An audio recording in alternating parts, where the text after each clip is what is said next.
Colorado is a beautiful place to live, but as we all know, it's also vulnerable to risks. In Boulder County, our three biggest risks are flooding, wildfire, and drought. But they're certainly not the only ones. The better we set up our lives to resist disaster, the better prepared we'll be when disaster strikes. Of course, we can't always plan ahead for everything.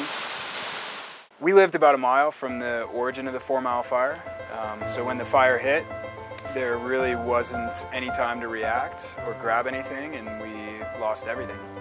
In our planning efforts, we didn't expect all drainage areas and all canyons to be flooding at the same time. In the last 10 years, I think we've had 2 evacuations for fires. With the flood, we had to evacuate much faster than with the fire.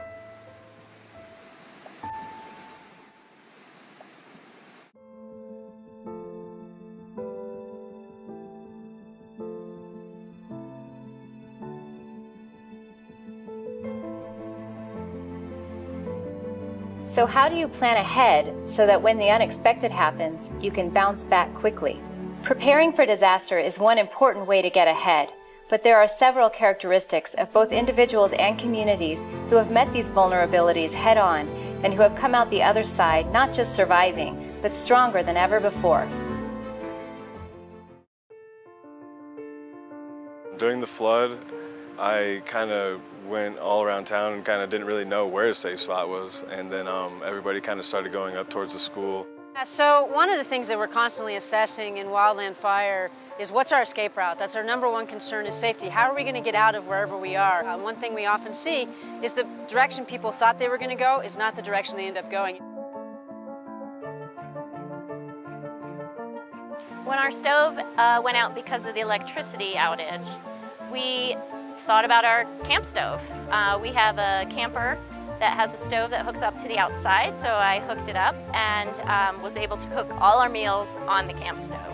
So we were able to come home even before the water system has been hooked up, because we were able to get a cistern hooked up behind the house. We went to outside sources for funding. We didn't use any of the long-term flood recovery money.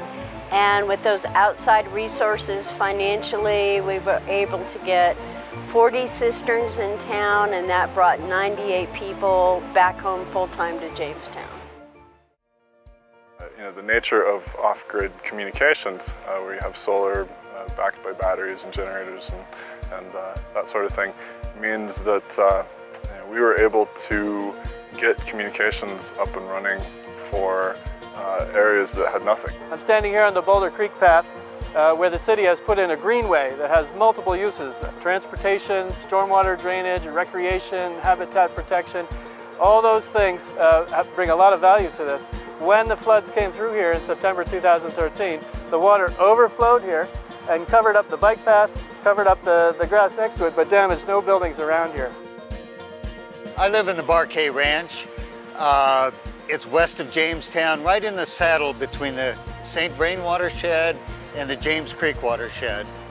It's a remote location, so it's natural that we would be a resilient, close-knit community, which we are. The reason we developed the IMA, which is the Intermountain Alliance, is to bring mountain communities together and share information as far as emergency preparedness, share resources, and get to know our neighbors. Of course, it's hard to plan for everything, but knowing your risks is a good place to start. Once we know our vulnerabilities, we can make efforts to reduce them where we can. Putting backup systems in place for essential systems is an important part of protecting our vulnerabilities. And most importantly, when systems fail, perhaps the best resources we have are the connections we have made with family, friends, and neighbors. One thing we have learned in Boulder County is that resilience is not something that just happens. We have to build it into our lives.